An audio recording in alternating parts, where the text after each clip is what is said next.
സാഗര കന്യകയെ വികലമായി ചിത്രീകരിച്ചു. കാനായി കുഞ്ഞിരാമൻ പ്രതിഷേധിക്കുന്നു. പ്രശസ്ത ശില്പി കാനായി കുഞ്ഞിരാമന്റെ സൃഷ്ടിയായ സാഗര കന്യകയെ വികലമായി ഉപയോഗിച്ച പരസ്യ ബോർഡ് വിവാദമാകുന്നു. നഗരത്തിലെ ഒരു ആശുപത്രിയുടെ സ്ഥാനാർബുദ പരിശോധനയെ പ്രചരിപ്പിക്കുന്ന പരസ്യത്തിലാണ് പ്രശസ്ത ശില്പത്തിന്റെ ചിത്രം അനുമതിയില്ലാതെയും രൂപഭംഗം വരുത്തിയും ഉപയോഗിച്ചത്.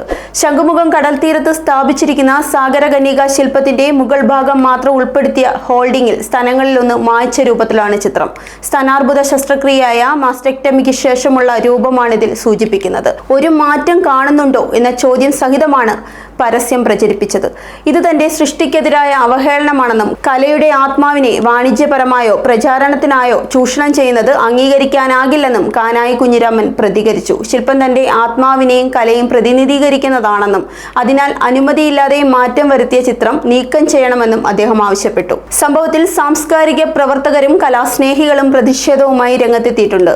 പരസ്യ ബോർഡ് ഉടൻ നീക്കം ചെയ്യണമെന്ന് അവരും ആവശ്യപ്പെട്ടു. ലോകത്തിലെ ഏറ്റവും വലിയ ജലകന്യക ശില്പമായി ഗിന്നസ് ബുക്കിൽ ഇടം നേടിയ സാഗര കന്യക 87 അടി നീളവും 25 അടി പൊക്കവുമുള്ള ശില്പവുമാണ്. 2 വർഷത്തെ പരിശ്രമത്തിനൊടുവിൽ കാനായി 1992 ഈ ശില്പം പൂർത്തിയാക്കി. അതേ വർഷം സർക്കാർ ശംഖുമുഖം തീരത്ത് ഇത് സ്ഥാപിക്കുകയും ചെയ്തു.